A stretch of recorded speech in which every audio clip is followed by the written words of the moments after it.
Hello, and thank you for taking a few minutes to watch this short video. A young boy was trying to fly his new kite, but every time it rose with the wind, it would twist and turn and nosedive into the ground.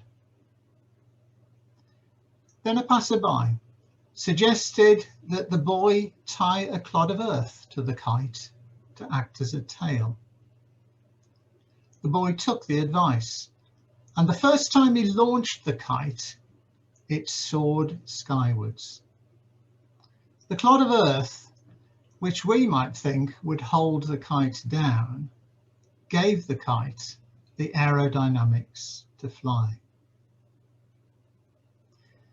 In Revelation chapter 2, verse 10, Jesus tells the Christians of Smyrna in modern-day Turkey, "Be faithful, even to the point of death, and I will give you the crown of life."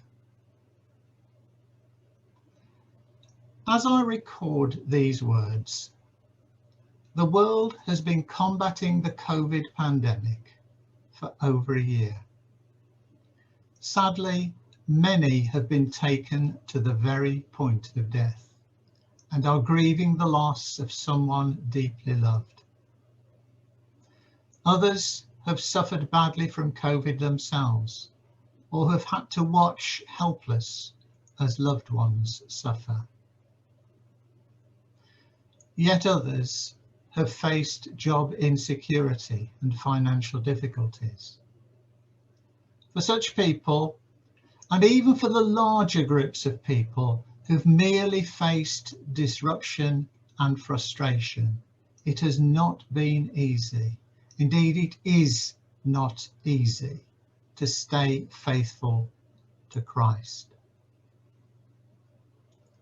Obviously, we can't be absolutely certain what complications lie ahead in the coming weeks and months. But as I speak, over half the UK's adult population has received its first COVID jab, and the lockdown restrictions of the winter months are beginning to be eased. There appears to be light at the end of the tunnel.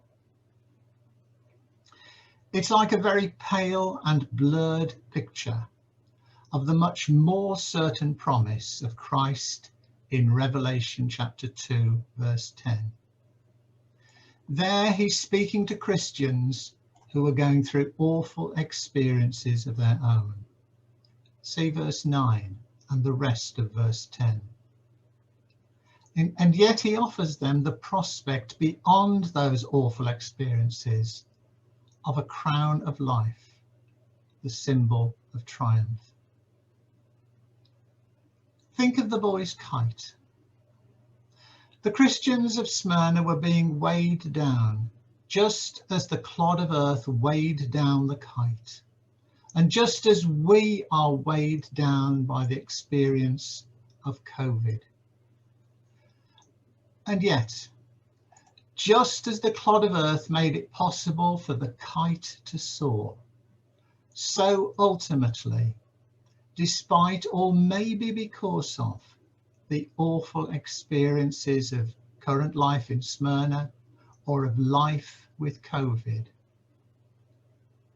there lies the prospect of triumph. And that promise of triumph, a crown of life, is for all Christians who suffer, even to the point of death. Because it comes in the words of Revelation chapter 1, verse 18, from one who was dead, but is alive forever and ever.